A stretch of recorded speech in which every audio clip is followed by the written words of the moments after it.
السلام علیکم ورحمۃ اللہ وبرکاتہ۔ میں ہوں آپ کا میزبان ذوالفقار خان اور آپ دیکھ رہے ہیں پروگرام حقیقت گو۔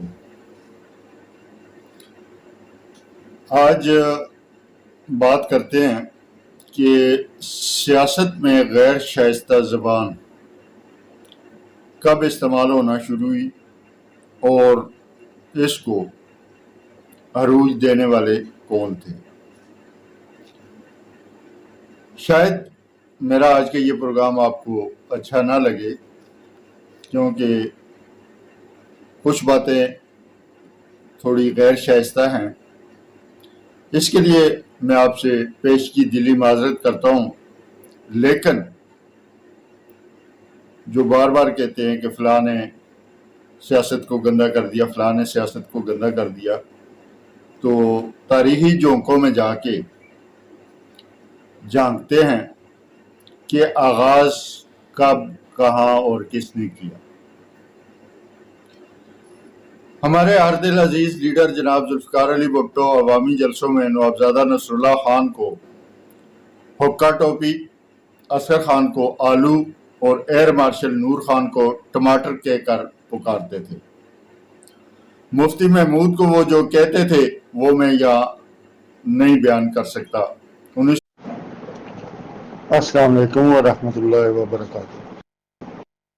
ابتدا ہے رب ذوالجلال کے بابرکت نام سے، جو دلوں کے بید خوب جانتا ہے اور جس کے قبضہ قدرت میں ہماری جانیں ہیں۔ آپ دیکھ رہے ہیں اوپن کورٹ، میں ہوں ذوالفقار خان۔ آج ہم بات کریں گے کہ کیا پہلگام حملہ فالس فلیگ آپریشن تھا؟ 22 اپریل 2025 کو مقبوضہ کشمیر کے معروف سیاحتی مقام پہلگام میں ایک دلخراش دہشت گرد حملہ پیش آیا، جس میں 26 معصوم جانیں ضائع ہوئی اور درجنوں افراد زخمی ہوئے۔ انسانی جانوں کی ضیاع سے پیدا ہونے والا دکھ اپنی جگہ، لیکن اس سانحے نے خطے میں سیاسی ہلچل بھی پیدا کر دی۔ بھارت نے ہمیشہ کی طرح بغیر کسی ٹھوس تحقیق کے فوری طور پر اس حملے کا الزام پاکستان پر عائد کر دیا، جس کے نتیجے میں دونوں ممالک کے درمیان سفارتی تعلقات مزید کشیدہ ہو گئے۔ اصل سوال یہ نہیں ہے کہ حملہ ہوا ہے یا نہیں، سوال یہ ہے کہ اس حملے کے پیچھے اصل میں کون تھا۔ کیا واقعی یہ کسی غیر ریاستی گروہ کی کارستانی تھی یا ایک بار پھر